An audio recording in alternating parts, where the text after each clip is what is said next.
try and get them really close together. Then you like when you go to sync, it's like really It's a mess. Yeah.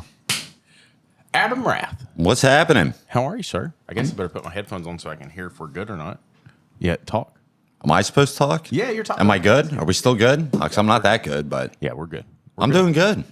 How you doing? I'm fantastic. So listen, I wanted to start. I was thinking about this the other day. Yeah.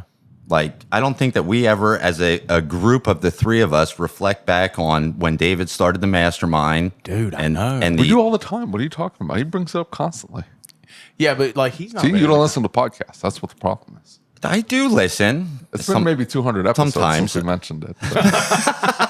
But we have like 300 episodes out, so we covered it a lot. Well, listen, here's what I want to say. I just feel like, I look back, I'm thinking back on it the other day, like, where have we grown? And just like, I'm proud of both of you. I'm more proud of Lucas, but, Yeah, I mean, that's but I just how it appreciate rolls. that David's still running his shop. I mean, that's Yeah, he's still that's having a shop. a step really in the right direction. Yeah. But no, Not where we thought this would end up, right? I just appreciate that David hasn't been arrested yet by the IRS. So They've thought about Why does it. everybody keep saying that? We just I'm going to get shut down by the state way before the IRS comes sniffing around. Let me tell you. Well, we're proud of you because you've taken the Mastermind group and it's really impacted a lot of people. It's really helped a lot of people. And I think that was our vision, his vision initially, and then my vision became out of what he believed in. Right. And recognizing that these people who are in that group, who are in ASOG, who are in changing the industry, have all been through this thing where it's like, dude, this is tough. I feel alone. I feel like this isn't working. And you've taken that and you've made something where we can actually help people. Like it's a physical way to help them make their business better. Right. And so that's amazing. So thank you. no, it's been, that's something we wanted to hopefully talk about here for a little bit the Mastermind group really has kind of taken off in the past Yeah. 2 years. I mean, right now, and kind of we've been, I don't want to say stagnant. We've not added a ton of new people. Yeah. But we've been making a lot of shifts to get guys that have been in there that really have their operations dialed in onto Right. part of our leadership team and kind of coming up with a little bit more planning and venues and everything else that we can. So we kind of looking forward to what this can grow into here in the next year. I know you guys have been in the loop with the new Website. ASOG website, which I think that's when we're going to make a little bit more of a push to get people added because it's been everybody that's getting added is showing up in my inbox, which I don't mind taking a little bit of time, but I just take your email address and spam it everywhere. I just want to point out that you say that the new website is somehow going to change that. You understand they just fill out a contact form and then the contact form spams your inbox. Right, but have you seen the contact form that we're going to use yet where you have to enter KPIs and it's actually going to take time to fill out? So it's not just a random. Right. So if they're going to take 30 minutes to fill out the application, then there's some level of being bought in already. It wasn't like, hey, we heard there's a mastermind group and we want to join, and here I am in your inbox, so can you please add me to it? Like, no, that's not the way that's going to work. Yeah, because it had turned into this thing where people would want to join and then they wouldn't do the work. They wouldn't. They weren't actually contributing or taking what he was saying or what the group was saying. When I first initiated the mastermind group, I got 50 people that reached out and wanted to join, and we whittled it down to like 6 because it was like, hey, you can't miss a meeting. You gotta bring your information. You gotta contribute. Oh well, I got a lot of stuff going on. It's like we all do. Like, what do you think this was going to be? Like, I don't understand. Well, why are you interested in this? And then you don't want to put anything into it. This doesn't make any sense. Well, know that 8 years later, that has not changed. We still have that issue, but yes. Yeah. But at least we have more leaders involved to kind of curtail it, because that's not me either. We're like, we have a whole bunch of, I shouldn't say a whole bunch of rules, but similar, like we'll allow you to miss, I think it's 3 meetings in a 6-month period. And we've changed a few things with it, but I have raging ADHD. I'm not the guy to enforce that. They're like, hey, Adam, what's the where have you been taking attendance for the group? Who's been taking attendance? You're lucky I remember to show up. You know? But that's the awesome thing is, as we've had guys go through and really get their operations dialed in, they've stepped up and said, hey, Adam's been here giving back, and we've had a bunch of other guys, Carlos and Eduardo, and even actually Scott Paleva's been a part of it for some. Yeah.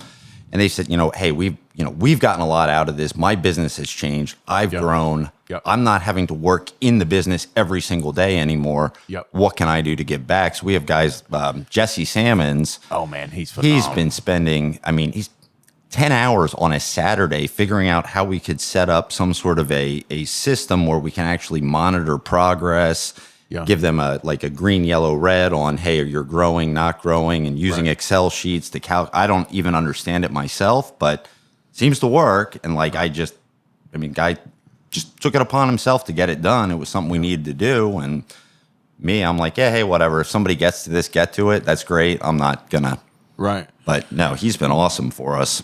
Well, and the amount of growth that we've seen out of the shops that have been in the Mastermind. And the fact that these guys, because it is rewarding to teach. It is rewarding to help somebody and see their business improve, right? But it also helps them because they'll be sitting there and they'll say, I just told him to do that, and I'm not doing that, right? And it kind of forces that hand a little bit. And all of a sudden you start doing things that you're like, I know I should have been doing this all along, but because I'm telling people, I guess I better go do this now, right? And you kind of start taking those steps. Right. No, I think it really helps just keeping us accountable that, I'm not going to sit there and preach something and then not do it myself. I still see some of the original members of the Mastermind from time to time. I still go back and I look at pictures. This jackass sent me a picture of me sitting I think I was in the bed with no shirt on or something, and I'm laid back. Jesus Christ, David, don't do that. I've got the video. Oh yeah, that's right, David. I forgot he had all the Kyle Logue's picture of him laying on the sofa acting sexy that would pop up in our chat group every now and then. And Kyle is still involved in a lot of ways as well, and dude, he's a phenomenal guy as well. And we had so many people in that group that it's really. When you think back about the guys that came, even me coming in with freaking train wreck of a shop. Have you caught up with Kyle? No, I haven't seen him in a couple of years now. But I know he sold a shop. Yeah, and he owns a gym. Was making a ton of the guy was paying him a huge chunk of money for him to just walk away. He just walked away. That's all he was. And the guy just took over. And he was just paying him a chunk. And he bought a gym. It was like a Title 9 or Title Boxing or something like that. Can't remember the name. It's a franchise. I think he got rid of that, bought another one, ended up buying several apartment complexes, and just been buying apartment complexes like left and right. That's what he does. Yeah, but think about where he came from. He joined the group, and he joined the group and assumed everybody else was sandbagging their numbers somehow because his were nowhere near. He's doing $8,000 a week, and there's no way you actually did $20,000 in 1 week. Right, I remember. Yeah, dude, and we saw so much of that, and all of those people just stair-stepped up. Why don't you explain a little bit about where you came from, because you did not come from automotive, and some of us still wonder why you made the switch, but whatever. Well, up until a couple of years ago, I might have been wondering still why I made the switch too. But to say I didn't come from automotive isn't entirely true, because I did work in some shops when I was finishing high school and during college, and I think that's what really inspired me to say, if these idiots can make money with this horrible customer service that they have, surely. Holy crap. If we just fix the customer service, I don't even think we got to fix the cars that well. We just got to answer the freaking phone. Imagine how much money we could make. So, did that turn out to be true? Not exactly, but once you refine it a little bit, it sort of starts to work. And honestly, though, when I joined the Mastermind, I think my problem wasn't car count. I didn't need car count. I had 300, 400 cars a month. We're lower than that now, doing 4 times the revenue, but we're just running like crazy every single day because we're packing the shop with his phone rings. Sure, bring it in. Sure, bring it in. And we've had to learn how to be selective and not say. I don't want to say I'm not a yes shop, but we don't say yes to everything because there's just stuff that doesn't make sense for our staff. And the big thing, we've seen this in ASOG a lot, is if we can't say yes, we don't say no. We send them somewhere else. Yeah. So, and that's, I think a lot of guys don't think about that, and then they're, I got a 1-star Google review because we turned work away. Well, yeah, you didn't help the customer. You turned it away. Well, and that too. Yeah, I mean, we're very pleasant when we turn it away. Hey, this might just not be a good fit for us. I'll tell you what, we got a gas station they're phenomenal. This is the work they want to do. Give Manny a call over at the Valero. That's no joke. It is really Manny at the Valero. Hopefully he doesn't listen to this podcast, but we send him all. He loves when customers bring their own parts in because then it saves him time. He doesn't have to look for them. Give Manny a call. He'll take great care of you. But that's how we handle it. Get rid of it. Exactly. That's what I do as well. Is I try to find out exactly what they're hoping to accomplish, and if what we do is not what they're looking for, I explain it to them. And if they don't switch, you hear that light switch when I explain what we do. If they switch, I'll say, "Hey, yeah, absolutely, we can get you in." If they don't switch, they got a 2-star review the other day because of that exact same. Well, that's just it. Look at how many shops have bad reviews for cars that were. I mean, I have one for a car that was never in my shop. And we had a CSR at that time who just wasn't quite as competent at telling people what they needed to be told, and he just said no. And we got a 1-star review out of it. This one made it in, right? This car made it in. When he called, he expressed everything was about price. And listen, when I dig into that, and that's all you're worried about, it's not even that my price isn't going to be competitive. It's that if that's all you're worried about, we're not focused on the same outcome. Right. That's not what I'm interested in. I want to make sure your car's right. I want to make sure your car's reliable and safe for your family. That's my focus. And so if all you're focused on is how cheap it's going to be and how fast it's going to be, I'm just not the place for you, right? Because you're not going to enjoy the experience. I'll send you somewhere else. And so they didn't do that, right? And so he's saying, all I care about is price. And they said, hey, we don't believe we're the best fit for you. And he says, no, I still want to come in. I still want to do this. Okay, well, sure. We'll go ahead and make you an appointment. No, I don't think you heard what I said. I can refer you to somebody that's probably a better fit for you. Yeah, absolutely. Right? And that's the key, I think, is because shift it. If we're saying no and they're still saying yes, and we've not provided a way to get out of this whole mess. Yep. But if we have that referral, I don't want to say it's a referral partner because it's, I guess, unbeknownst to them, it's a referral partner. I don't want to say it's the worst shop in the area, but it's maybe not the best, you know. It fits what the customer is looking for. Yeah. And if let's get I want the great customers. Yeah. They don't need to be with Manny at the Valero, so let's send Manny the customers that he's looking for, and hopefully the great customers end up at my shop. Absolutely. We can accommodate what they need. So and I don't feel like wasting time and stress and all of the energy and all of the frustration and all of the heartache on people who don't want what I sell. Why would I do that? It doesn't make sense, right? I'm not going to, if I want a nice steak, I'm not going to go to fucking McDonald's. Like, I don't understand. And I don't understand the consumers. I think consumers look at it like it's all the same, right? They don't see it. That's all it is. It's all the same. Yeah. They think Manny is no different than you. Absolutely. Yeah. Well, we have a review on that too, where somebody said, well, I took my car to Mavis. I got the same repair for less. It's exactly the same. 100% it's not the same. Like, first of all, my warranty is 3 times longer than Mavis. Yeah. We were using dealer parts. I can guarantee you they don't even know how to call the dealer. Like, this is not the same. But breaking that mentality with, it's an educational thing. And frankly, when that happened, we got that review. That was an issue that I needed to address with my staff because clearly we did a very poor job educating that customer. Yeah. If that customer left my shop declining, thinking this cheaper price is exactly the same exact repair, we didn't educate well enough. And it happens. We still process a lot of cars. I don't process anywhere near the amount that we used to, but things slip through occasionally. I don't care. I don't care. I'll take the David loves the 1-star reviews. Yeah, he just eats those things up. Hey, did somebody try and buy your shop? Is that a honey bun over there? Yeah. Is it? I thought there's been inflation. I thought it was up to like 2.5 honey buns now. We did get 2. He got 1. I got 1. Holy crap! I know, crazy. They're just part owner then. No, they're full owner. They take it. This is your problem. He was trying to get the bank to send the deed. I don't care. The bank doesn't own the deed. There's nothing. No, the bank owns the debt. Is what they have. I just don't care to educate the customer. Here's what I have to offer. This is what you get. And if they say no, it's like, okay. I don't care. I don't care to tell them that, hey, my warranty's 3 times longer. It is. I use better parts. I do. We train the crap out of our guys. Everybody follows service information. I got a guy who will not start the repair till he's a little less experienced than my other guys, but he will sit there and read the entire service information, and he stops, walks over. I finish step 4. What's step 5? Comes back like to the T. He's very meticulous about that because he doesn't want to screw anything up. He's like, I want to do exactly the way the book says to do it, which I find impressive. Okay, let him do his thing.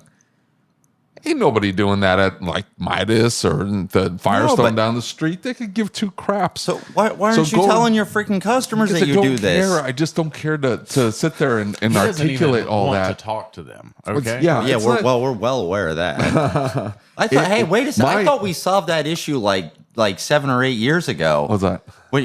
Well, I just text my customers the DVI and the estimate, and whatever they approve, they approve. I don't want to talk to them about anything. I still do. And we're like, David, you'd probably double your sales if you talk to your customers. And then a couple of weeks later, he shows up at our group and says, guys, I started calling some of the customers, and you're right. They actually do buy more when we talk to them, but I still hate them. Yeah, then he decided he didn't want money. So I stopped.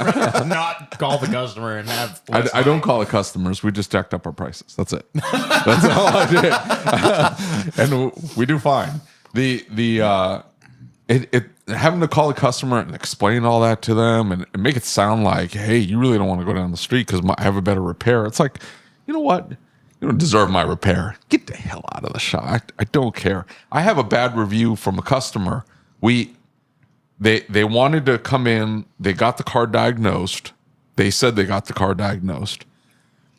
And they're like, hey, I know what's wrong with my car. Can you throw this part on the car? And we said, well, we don't take somebody else's diagnosis. We need to re-diagnose. But we will do a free second opinion, which I stole from you. Right. Well, thank you. I appreciate that. Because I stole it from other people. Yeah. So, yeah. And he got mad. He's like, well, I don't need another diagnosis. I just need, it's like, sir, it's a free, we will re-diagnose. All we need is for you to show that you paid for the initial diagnosis. Now, the reason why I got mad is because he didn't actually pay anybody to diagnose anything. Right. He scanned it or whatever, Googled it and just wanted this part thrown on. But he got mad, left me and of course I had to reply with something super snarky. It's still up. You read my snarky reply. It's like, I know why you're mad. You didn't actually get anything diagnosed. You didn't pay a goddamn cent for anything. So you want me to take your non-diagnosis, and then you're going to get pissed off at me when it doesn't fix your car or something else goes wrong, and then I'm on the hook for your piece of shit. No. I don't care. For every 1-star review I get 25 5-star reviews. Why is it that you're explaining this? Do you not have a service advisor in place? I replied to with the star on the 1-star review, but it was my service advisor or my shop manager who said, we have a free second opinion. Just come on in. I just need to show that you paid, and then we will take that and we will re-diagnose the car. It won't cost you anything more. No, I don't want that. Dude, get out of here. At this time, I don't care. I've been meaning to reach out to you because a while back you made some shifts in your business that I'm very interested in. Which coaching company was he with at this time? It was one of the 10. I don't know. I think he was in Steve Roberts' coaching company.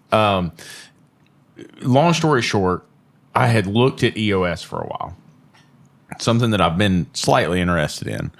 Well, when everything happened with the family business, the coach that we hired for the family business is an EOS integrator or implementer. Yeah. And so he started us in reading Traction and some of the other books around EOS, and I'm like, holy shit, this makes sense.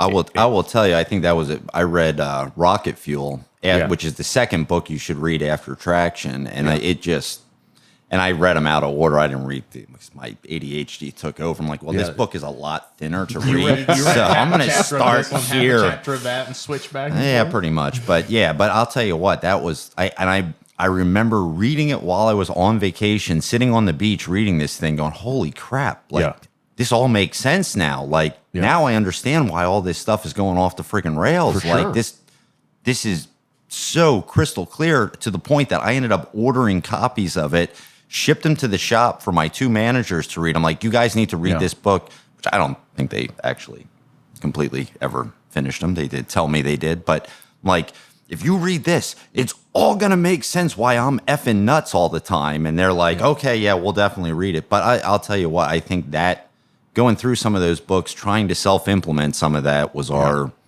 kind of, hey, there's something here that we can be doing something with, and it's going to make some changes. Right. How do we make it work? And I'm kind of generally somewhat cheap, so paying an EOS integrator the amount of money it costs for a session is like, we can probably just do this ourselves. And I think after a year of back and forth, and we had actually met with a couple different integrators and just they're implementers, and it just was not we're having trouble finding the right fit and everything. Finally met somebody who were like, all right, we can work with this guy. And that's sort of where we took off. So we've been doing it now with a professional for, I think we're a year this month. Wow. So now, is this somebody local? Is this somebody? Okay. It actually ended up being a BNI connection. We did a visitor day in our BNI group, which been there for years. And our accountant brought this EOS integrator, like, hey, here's, Jim. I'm like, this is really ironic, because we've been kind of talking EOS for over a year. We've had these 90-minute meetings with a couple other people, and we started connecting with him. He actually became a customer of ours first at the shop, and I hadn't said anything to Jen and Scott about it. And we would talk. I'm like, what do you think of this Jim Sochi that's been coming in? He's, oh yeah, he's pretty cool to work with. I said, well, what if we used him for EOS? And they're like, oh yeah, we're totally on board with it. So his office, and the timing of things, he was, I don't know, 10 miles away from us. He literally moved his office like to the point that we can almost see it now from our shop. So it works out great for your, here, I feel like we're headed down the direction of, tell us a little bit more about it. So we do our quarterly sessions. Yeah. So for anybody that doesn't know what EOS is, obviously read the books. That's going to explain a little bit more. And actually, I think it's the end of August. We're doing a Teaching Tuesday with Kim and Brian. I think it's a Tuesday we do. Is it Tuesdays? Oh, man. Yeah, I think it is. They're listening to this. I'm like, I think it's a Teaching Tuesday that we're going to do all about EOS with, so anybody that doesn't know, Shop Marketing Pros, huge EOS company. Yeah, and we had a conversation, or I had a conversation with them day before yesterday. And Brian's been on to me for a while, saying like, hey, you have got a lot going on. You've got a lot of different moving pieces. You need to be thinking about implementing some of this, right? Yeah. And I know I need to, right? But we were just talking to them about it, and the differences it made in their business is unbelievable, right? He said they just came back. They had some stuff happen. They had somebody that had some health issues, and they were going to have to leave. And he said when we came back, they had already done first round interviews. They were on vacation. They came back. First round interviews were done. The whole process is documented and laid out. Everybody knew what to do, when to do it, and it just happened, right? It is. I mean, we've seen similar things, like to the point. Me as a business owner, and I think this probably speaks for all three of us in here, we don't ever fire people. We do. Yeah. We hang on to them for way longer than we should have, and we know better. And then eventually we finally get rid of them. I had an employee like that for literally 7 years. Great guy, just not a good fit for the organization, and held on to him. Now it's gotten to the point that we made that change of, hey, we need to go a different direction from this guy when we had started, or kind of probably a couple months into doing EOS.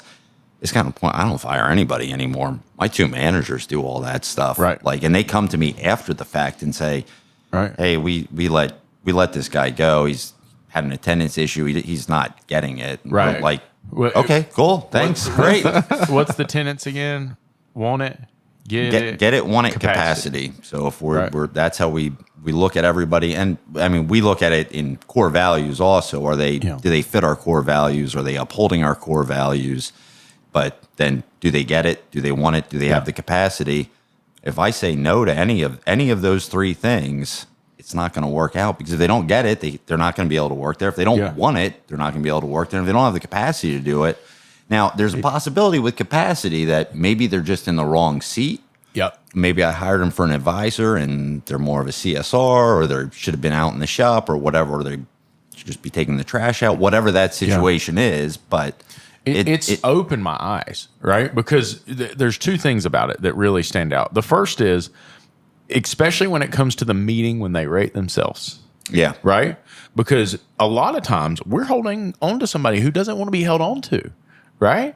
And I know in multiple instances, I've gone to people and said, hey, is this working? And they've said, no, it's not, right? Like, this is a me thing. David's employees go to him and ask that question too. But yeah, you ain't wrong. I mean, I've heard it a time or two. But the way I see it in my mind is like a sifter. You know what I mean? And you're sifting out the pieces. And when you get down to that bottom layer of the sifter, how much made it through? And so I see a lot of folks who shouldn't be at the bottom layer, a lot of folks who shouldn't be making it through the screening process, who shouldn't be working in the shop. And shop owners are historically terrified of not having enough people to do the thing, right?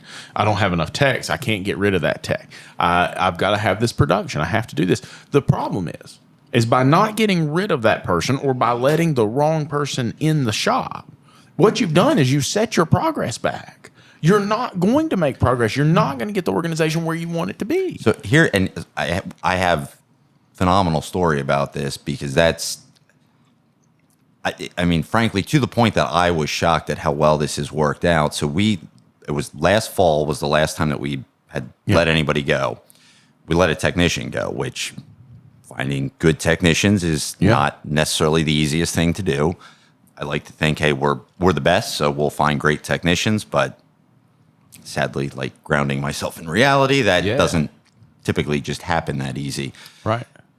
It's been a kind of our observation, when you go to hire somebody right before the end of the year, you're not going to get the best applicants, because people are going to hang out to get a year-end bonus, to get whatever. So you're going to get the guys that just like they suck. They're not getting a bonus, and you might get occasionally, you might get a good one coming through, but we've tried a couple times to hire techs towards the end of the year, and it's just a bad move. Forget it. Yeah.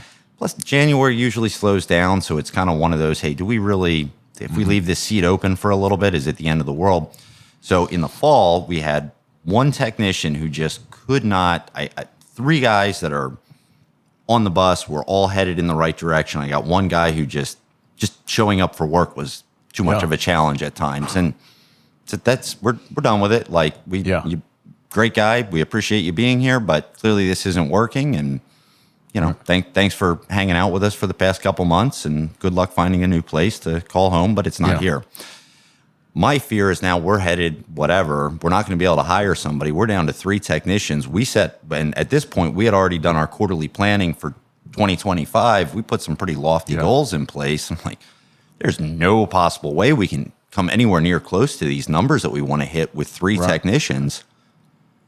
We're throwing down $50,000 weeks with 3 technicians, and you guys know I'm all makes, all models essentially. Yeah. I mean, we're not even really European. Most of it goes to shears. We're mainly just domestic and Asian, so we're running $700 ARO, which I'm good with that. Like, that's where we should be, I feel like, for what we're working on. But to get 3 guys to turn out that much work, and I think it just really speaks to.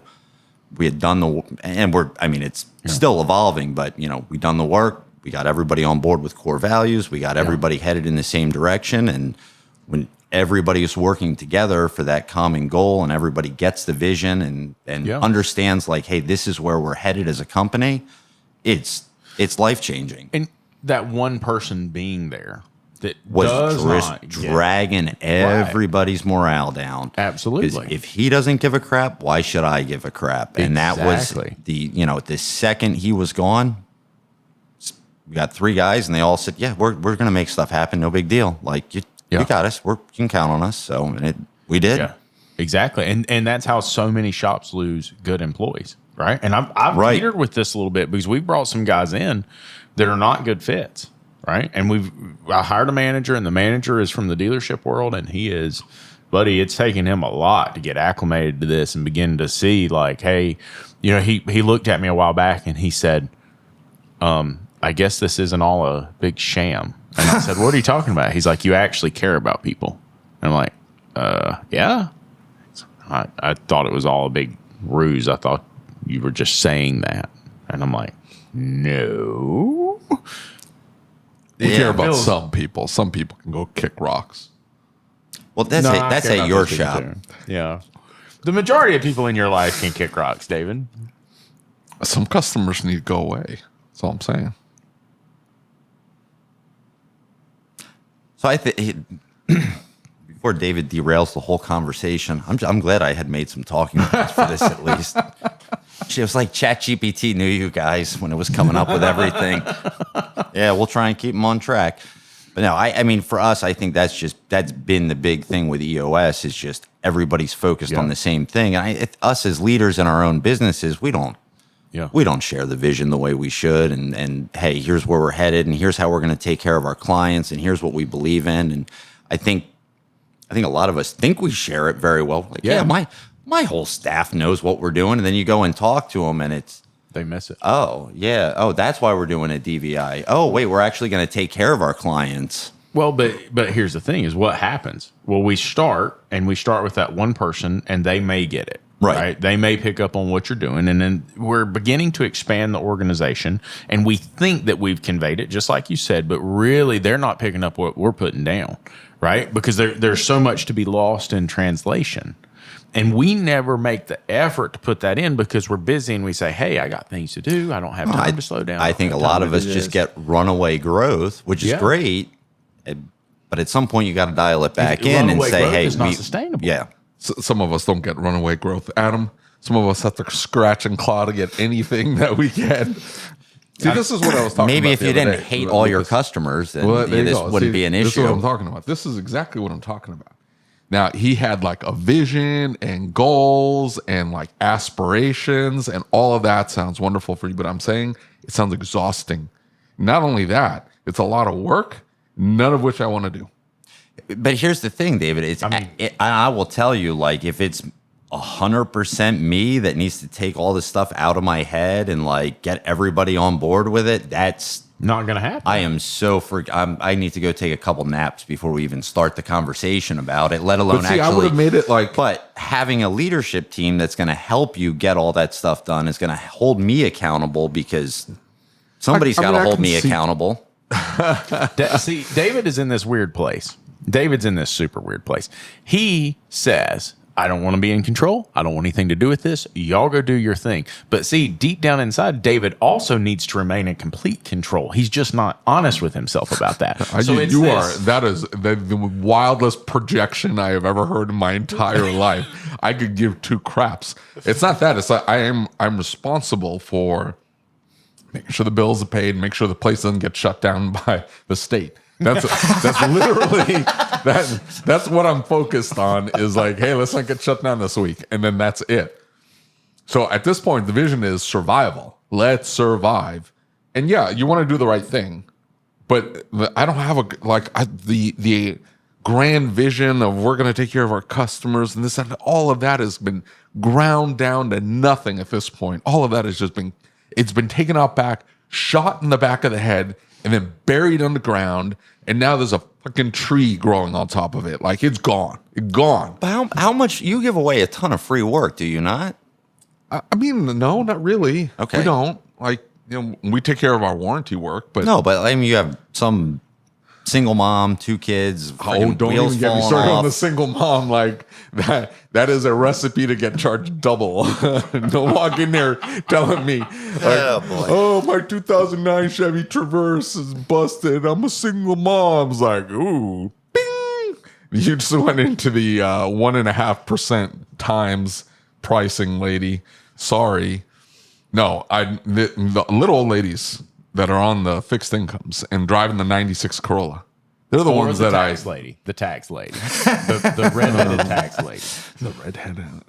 I mean, it's something we try and once a quarter, and we're always going to have some sort of a client that falls on tough times. And if they've been very loyal to us, whether they've, maintained their car impeccably or not, if they've fallen on tough times, like we really like to just help somebody out at least. And we don't publish it on social media. We don't do anything like that. So, but it gets my team thinking like, hey, we're not just here to make money. We're here for a little bit of the greater good. Where we had a husband and wife. They've been customers for a couple of years. Wife had a brain aneurysm.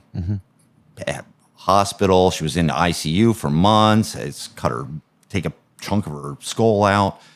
A Honda Odyssey minivan and a Honda Civic, but both high mileage, maintained well enough to stay running, but not like 150,000 miles on the van, original timing belt, bumpers all rotted off. We brought it in. We did $6,000 worth of work, and it got the whole staff like, hey, here's what happened with these people. They've fallen on some tough times. They can't afford this. They could barely afford it before. There's no way they can afford it now. Yeah. They're down to one income when he even does go to work, because half the time he's at the ICU. And hey, we as a team, we need to step it up. And my guys would. I mean, whatever we needed them to do. I mean, granted, I paid them to work on it, but we'll stay late. Let's get this thing done for them. And it really just gets the staff thinking too that it's not. So we're here to make money, but too much of that. We probably do too much of that. We do give away a lot of repairs in that sense. It's like, and sometimes it's just like, we had this little lady, she's hanging on to her Cadillac. She says, I don't want to buy a new car. I'm close to death. That's what she tells me.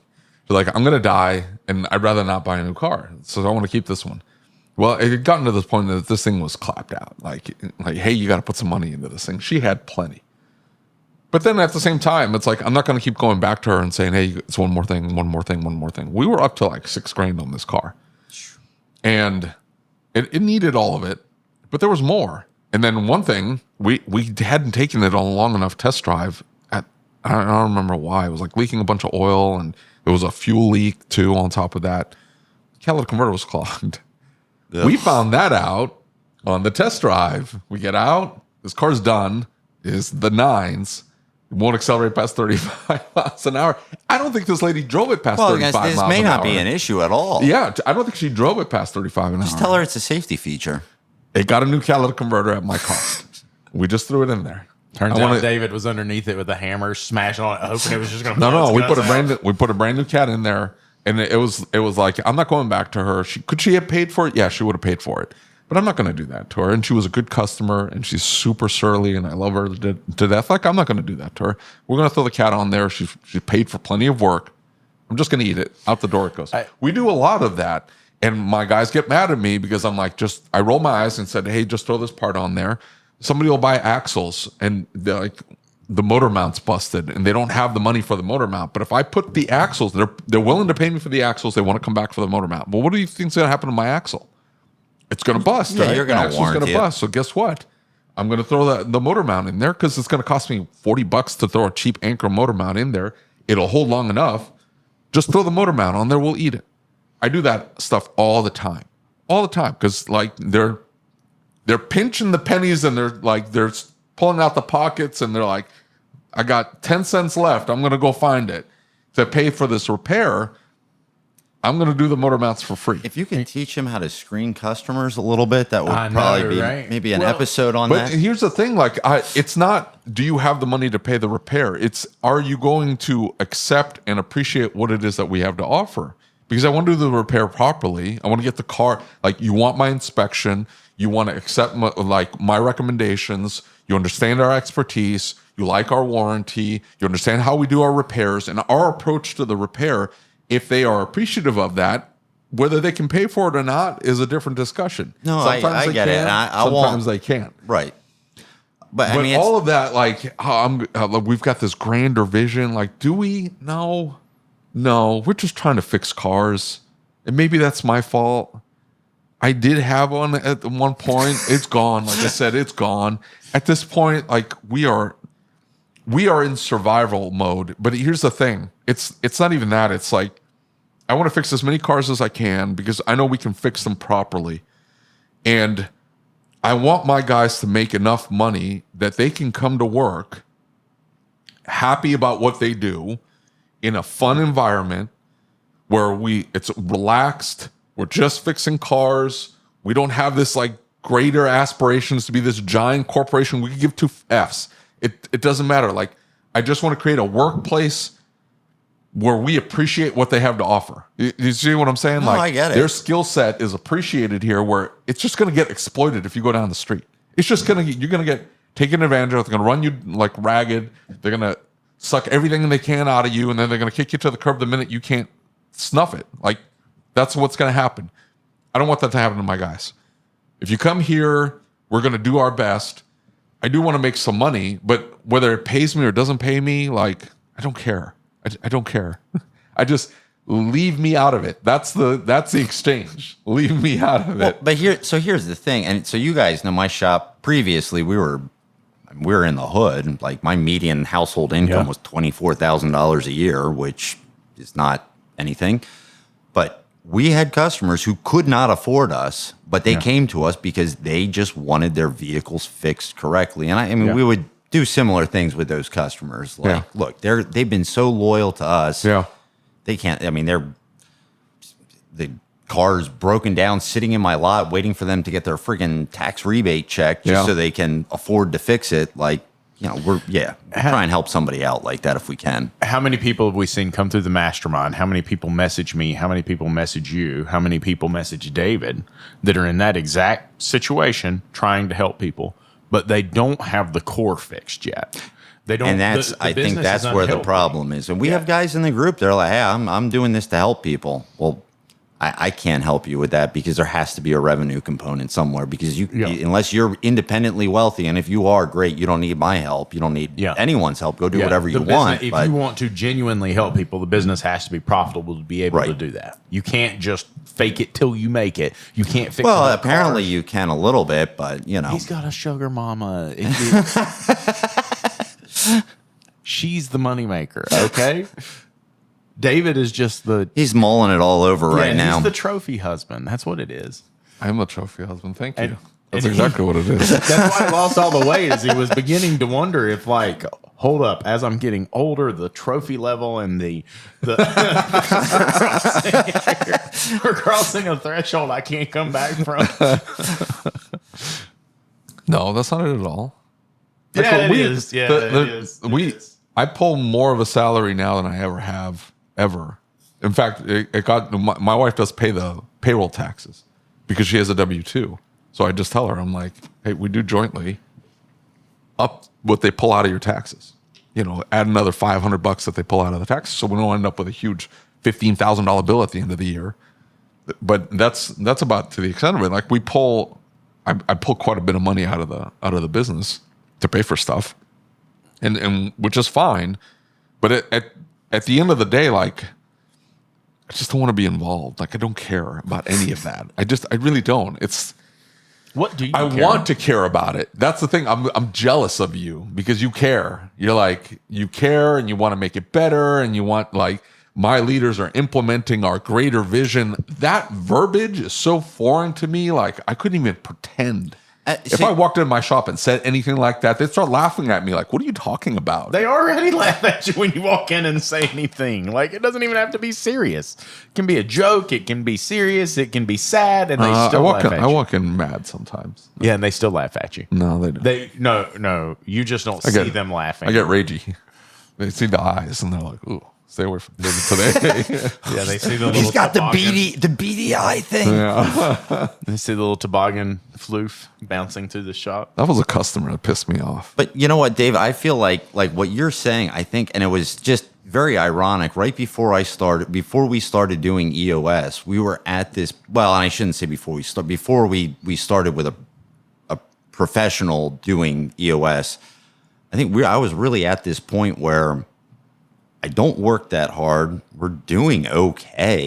Yeah. And we could do a whole bunch of work to make this a lot better and get everybody, but do I really want to do that? Yeah. And I think what it came down to is I have some people in my organization that are great people, and they are looking for what is next.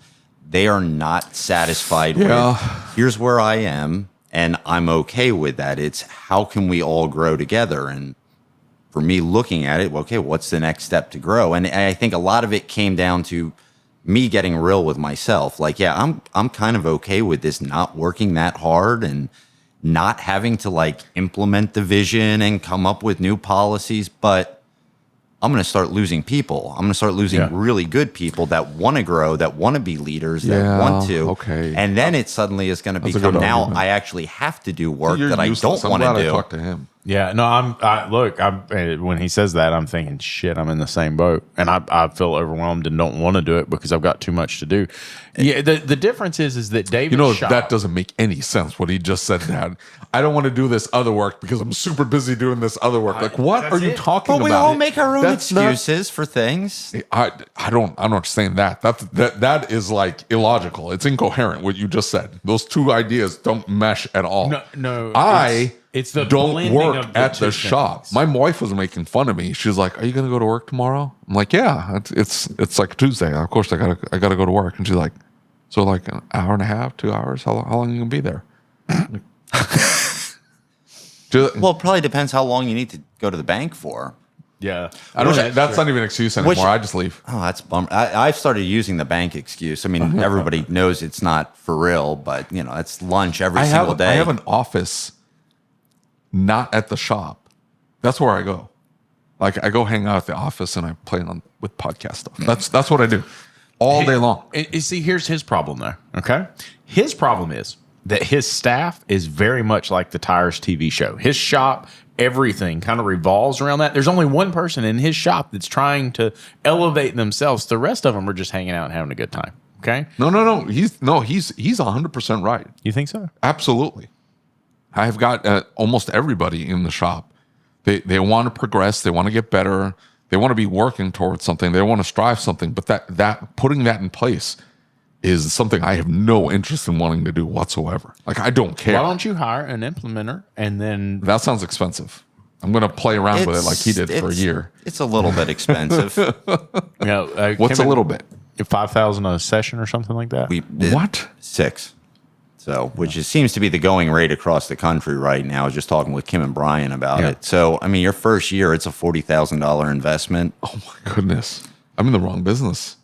I'm going to become an EOS implementer. Could you imagine that? Good luck. Why? You think I can't do it? I'm not prove you both wrong. No, you're a great bullshitter. I'm not doubting you at all. I remember when you were sharing some of the leadership stuff with the original Mastermind group, and I'm like, wow, David is a fucking amazing leader. And I'm like, oh, no, wait, he doesn't actually do any of this stuff. He's just telling us to do all of it. How do I think I got to the point where I'm at the shop for like 30 minutes a day? He hired an amazing leader. I have to at least recognize the skills. But no, I mean, I think for us, it's we had the right people that were willing to help and really get us to excite. I don't want to do EOS by myself. I need a leadership team for that. And I think we had gotten to that point where we really had people that could be a leadership team and lean on them and get everybody to grow together. But I will say, and it's been a lot of work, but we've made, I mean, we'll sit in we do our quarterly planning days. So once a quarter we meet with our implementer. We spend a whole entire day. We go over what went great the last quarter. Did we hit our projections? Why didn't we? What issues do we have that caused us to prevent that? What are we looking at for our next quarter projection? How are we going to get there? Let's break it down. We're going to set our rocks, so if anybody's not familiar with EOS, the rocks is like your goals that you're going to set up. We're going to pick some smart rocks. We're going to make sure that they're smart rocks. We're going to go through, set them up, quantify whatever we need to. And then once that's set, then we leave our quarterly, we go back, we figure out what are the steps, what are the milestones to get these rocks completed in the next quarter, and do these rocks move the needle where we need it to move, and just keep building on that. Let me ask you this: since you've implemented this, so one of the things that I'm seeing in my business is I've got this person who's got these visions, these goals, these desired outcomes. I've got this person who has something different. Up here, I'm having a really hard time putting all of that together, right? There's a lot of noise in every different direction. Back of house has one vision, front of house has another vision. I've got a vision, and I'm having a hard time meshing all of that together. Has this helped mesh that together? Oh my God. And I think that's the big thing with EOS. I mean, even, you look at it, it's the goal is that we have one vision that's shared by all, and it's my vision, whether it's effing nuts or not or whatever. But, and I mean, frankly, that's even changed. The true vision's changed since we've even started EOS. I mean, we've looked at like, how do we market to customers? What is it that we're doing? But as we've kind of gotten everybody on, and I think just the steps in that EOS process have helped because it's, hey, we're sharing the vision with everybody.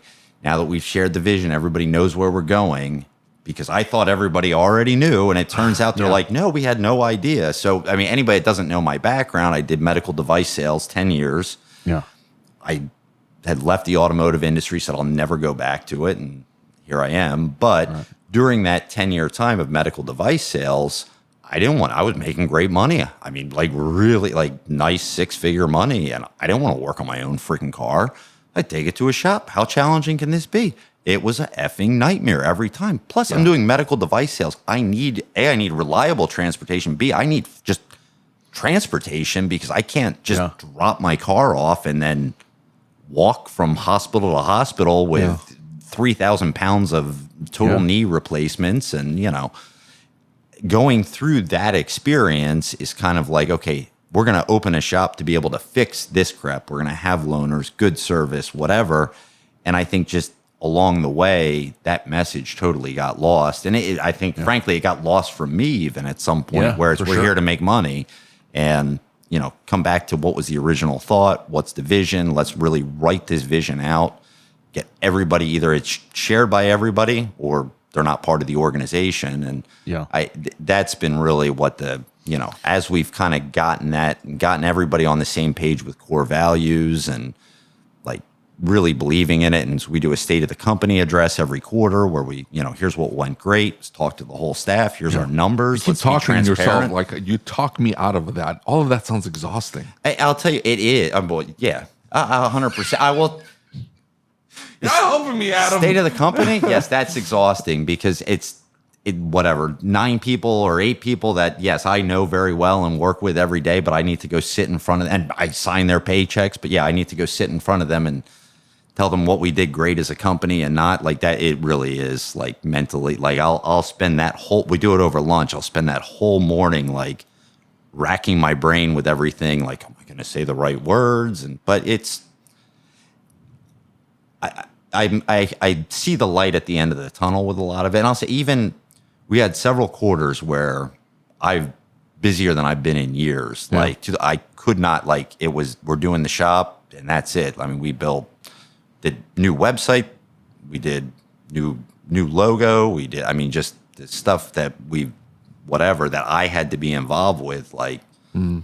It was like real freaking work. Like I actually had to time block my time and like do adult things to get all this done, where I couldn't just play Candy Crush and just, it's very, but as we've done that hard work and gotten to the other side of that, you start seeing, okay, well, now what's next? Well, now what's next is more fun. It's how are we going to grow? How can I help these people be better leaders? And what's that all look like? So In reading the books and talking to the coach that we have, one of the things that I realized I got lost in is the intrinsic versus extrinsic, right?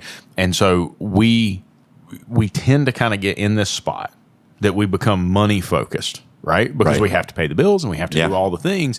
But money's really not what drives the organization. Right? The vision of where we're going and why we get up to do what we do, because money is not an intrinsic motivator. It's not what truly motivates us to go do something. It's what we get with the money. Right? And so I have definitely found myself lost in that from time to time. Like, dude, I'm just so tired. We're just constantly, every single time I turn around, cranking to pay the bills. Right. And that's no life, right? And I think that's why it's so easy to get lost in that. And it's so easy to get overwhelmed and just bogged down in it, because you have no destination. You have no idea of what it is you're working for. And money doesn't reward you in that way. Right. I mean, I guess it does some people. No. Yeah, I mean, you can't buy happiness, but you can buy a Bugatti, and that's, it's similar. I only have 2. No, I'm going to be completely honest with you. They don't equate to happiness until like work on one time, sit in one time, and you're like, this thing's a giant chunk of shit. Now Mike Allen and his yachts, right? I mean that's that. He's different. Clearly bought a lot of happiness there, but yeah, he's compensating a little bit. Poor fella. See, why can't he have a sugar mama? Who, Mike? Yeah. Oh, I mean, everybody knows that, bro. Like, we don't even have to acknowledge that. We don't have to talk about it. She makes so much money. Mike doesn't even. Mike is doing this to prove to everybody he's worthy so he doesn't look inferior next to his wife. That's the whole reason he has a shop. It's the whole reason he's the president of the association. I hope he listens to this. Poor Mike. He's not going to. He told me he doesn't listen to anything else. Yeah, he, that's the whole reason that he flooded my employee's room at ASTA Expo that time is because she called and, buddy, he just drops everything he's doing for her. There's no ifs, ands, or buts about it. She is the ruler in his life, and it's pretty. The wife? Yeah. Yeah. Was this the waffle stomping incident? Yes, it was the waffle stomping incident. Explain it any other way. I mean, seriously. I think I will read Traction, and if I get angry at it, you're going to get angry texts from me. David, I'll tell you what. I stopped reading leadership books because leadership and business books, because I get like a quarter way into it, and I'm like, I've heard this before. This is idiotic.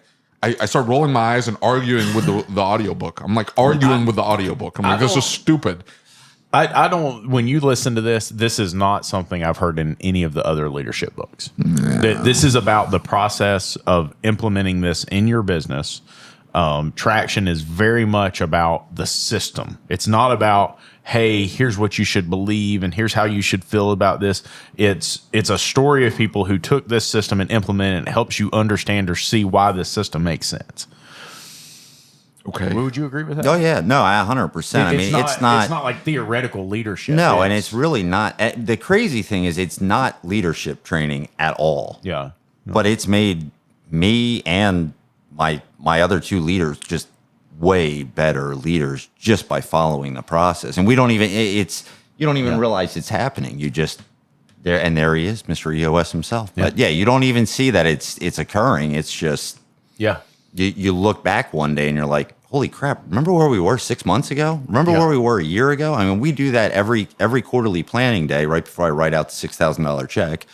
We do like kind of a reflection on like, where have we gone? What do we, and that's sort of the way we close out our quarterly planning meetings is, like, what are we grateful for? What have we learned? How are we feeling? And the first couple times, and it's funny, when I talked to Brian Walker, he said the same thing. Because the first couple sessions we did, I wrote out that check so begrudgingly at the waste of time that we had just spent, and especially your first 3 sessions are 1 month apart, so you're writing huge checks every single month like that, and I mean, it's hard to see the value at that point in time. But now that we're kind of on the other side of that, and you look back and you're like, wow, remember where we were? I mean, it's a year ago. Remember where we were a year ago? We had no idea that we could do what we've done. I mean, we had aspirations to do it, but did we really think that was reality? And what did it do for the stress level for you? I shouldn't say I'm my stress is different stress because I have to complete my rocks by the end of the quarter. Do I have a milestone correctly? What do I need to elevate and delegate here? Like, and so my stress is different. It's not why is there, and I shouldn't say because it still happens, but why is there 3 technicians working on that car? Why is there no work dispatched to anybody? Why are technicians getting their own parts? Like, that kind of crap still happens.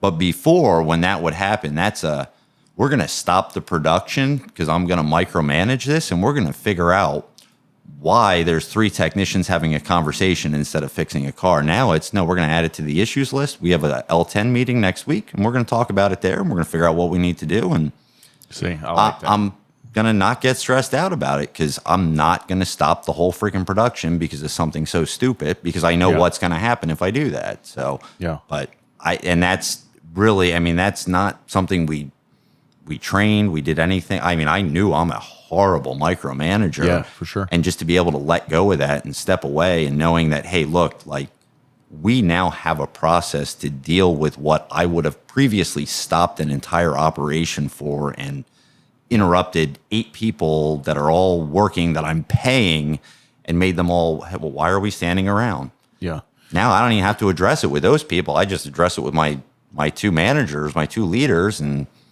like, what happened? I need some feedback on this. Why did it happen? How are we going to prevent it in the future? And make a plan. And how has this impacted the mastermind? How has it impacted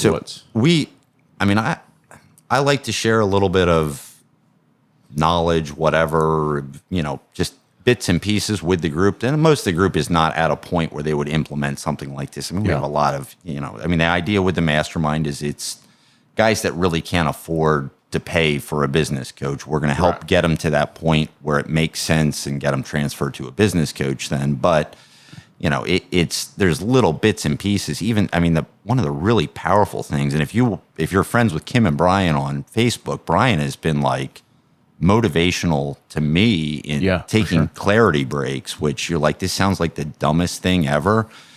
It is literally just taking time to go think with no distractions, which I'm going to take lots of clarity breaks. But lots of you can't imagine how challenging that, especially like for, I think most shop owners, like if you're a pretty decent shop owner, you probably have raging ADHD, like we pretty much all do. For sure. So to sit there and say, I'm going to sit here with a notepad and a couple of questions that I wrote out for myself and just think about this for the next hour or 2 hours. That's what car drive, like when I drive, that's what I do. If I don't do that, I'll fall asleep. I can't. So here's the thing: if I'm not running through like scenarios in my head and answering questions and like how are we going to parse this out? Like how am I going to deal with this? You don't do it in a structured way. He's talking about doing it. It's very structured. Trust me. In your mind. Yeah. And then what happens? Yeah. Well, see, here's what I started doing is I started sending voice messages to myself so I wouldn't forget, because I get things worked out and then like an hour later, like what the hell was I doing? Well, and that's the issue and that's why for me it's not. And really, true EOS it's like, this is all you're doing. It's not something you do when you're driving. It's not something like you need to find a quiet spot and go do it. So just, stuff like that. That sounds like torture. Here's what I got to tell you, David. Like I resisted the crap out of that. We've talked about what it costs, and I'm like, I'm not doing. This is stupid. Who does clarity breaks? Like really, like a clarity break. But it just watching Kim's post pictures of Brian doing a clarity break on Facebook was like, wow, holy crap. Like, if it's working for them, I'm sure it's going to work for me. Why am I resisting doing this? And really just had to commit myself to like, hey, I'm going to try this and just let's see. And it's amazing what just thinking can do. Just spending an hour thinking. Like, it's the stuff that we come up with. And sometimes I spend an hour thinking, and I'm like, well, I'm more confused now than when but you know what? I got some questions for my next time I do a clarity break. Yeah, so for sure. But I've even gotten to the point now where I have trained ChatGPT to come up with questions for clarity breaks. So I'll just tell ChatGPT, hey, I'm going to take a clarity break today. Here's the issue that I'm struggling with that I'd like to spend some time thinking about. Come up with some questions that I can use for this. And come up with them. I'll print them out and take that with me with my notepad, and that's it. I can't even take my phone with me, because the first 2 clarity breaks I did, like 30 minutes into it, I'm like, yeah, this is going great. Wait, why am I scrolling on Facebook right now? Wait, maybe this is not going great. I'm like, I can't. It has to be super freaking intentional for me, because I won't get it done. I'd have to take some drugs before that. Hey, speaking take a whole of that, mess of GABA. Speaking of that, I've had conversations with people, and I occasionally will get a message who says David should try. Is it psilocybin? What's in the mushrooms or LSD? Something to try and like rearrange the wires up there. Like I seriously, I get messages saying, "Hey, I might like to see that, but I'm not sure that it's truly helpful." But ketamine therapy. Somebody recommended he take ketamine therapy. You know what? That could make for a hell of an episode. Just load him up on ketamine before the episode and see what happens. I don't even know what ketamine is. It's fine. Don't worry about it. We're just going to give you a bunch of it. Don't say anything. Just take it. Yeah. I mean, people say it's life-changing. You'll never be the same. And we could definitely use some never same again. So full circle back to not full circle, but partial circle back to Mastermind real quick. So one of the things that we've done in the past year with the group is instead of it, we used to meet every single Monday night. Mm-hmm. So for anybody listening that's maybe interested in this, 7 p.m. Eastern time is when we meet. We meet on Zoom. Usually, in theory, the meeting's an hour and a half. We never wrap up in an hour and a half. But at 2 hours, I'm a hard stop on the meeting. Like, we need to be respectful of people's time. But we've changed the format a little bit because meeting every single Monday just to go over numbers like that becomes excruciating on multiple levels, not only for the leadership team, but for the members. I mean, so what we meet the first 3 Mondays of every month. Our first Monday and our third Monday is either going to be a numbers review or something that we just do in small groups. So we've done, and I think we're going to start doing a lot more of it because it's been really good feedback, but a lot of like random RO reviews where, we go into their SMS and say, go ahead, let's open up that one, take a look. We started doing DVI reviews because we're expecting everybody in the group is doing a DVI, and let's see how we're doing with them. And it's good for even the leaders because, some of us are like, it's a mastermind group.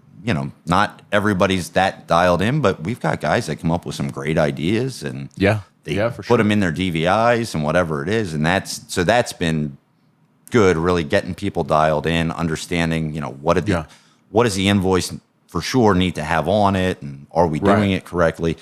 And then we do a guest speaker on our second Monday of every month. So I've seen business coaches. So we've had, you're in our chat for that. So we've had, I brought my EOS implementer to do a. Dang, I hate to miss that. I wish I'd been in that one. I don't know if we recorded that. We've been trying to record them, but again, like ADHD, I'm like, we're going to record this. And then afterwards I'll get a message from somebody. Hey, I totally missed it. Can you send me the recording? Oh, you didn't hit the button. I never hit the button. Yeah.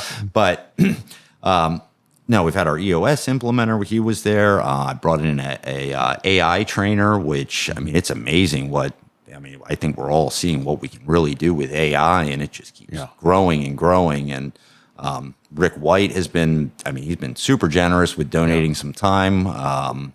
We have Rena from Empowered Advisors coming in June for us. She's and awesome, dude. I don't want to blow the whole thing, but I think that's going to be a very exciting meeting because she was given some phone numbers that she could call ahead of time to see how people answer the phone and make some recordings about it. So, but no, we've really tried to make it so it's, it's something worthwhile. So we're not it's not just we're going over numbers because that's, I'm sure there's some people that can nerd out over numbers, but there's only so much you can do. And if it's too close together, it's not if it's every single week and we just do numbers. So, and we trying to make the meeting a little bit more structured. And as I said before, we're adding people to the leadership team and they're like, hey, this has been great for me. I've transformed my whole business. How can I give back? Hey, what if we did this? What if we stepped up and got this happening? And that's not me to do that crap. I'm not going to. For sure. I can't even take freaking attendance, which apparently we were supposed to. But, we have guys coming up making an attendance sheet. It's just really been good for the group. So, well, thank you for carrying on what he started. And thank you for what you do for our industry, right? Because we've seen it impact a lot of people. It's impacted a lot of families, and that's what we're all trying to do. At the end of the day, that's what we're trying to do. So, no, I think hopefully we're all, and kind of where we had started off with this is, we all kind of started at that spot, and I don't want to be like, and then David brought us all together. I'm tearing up.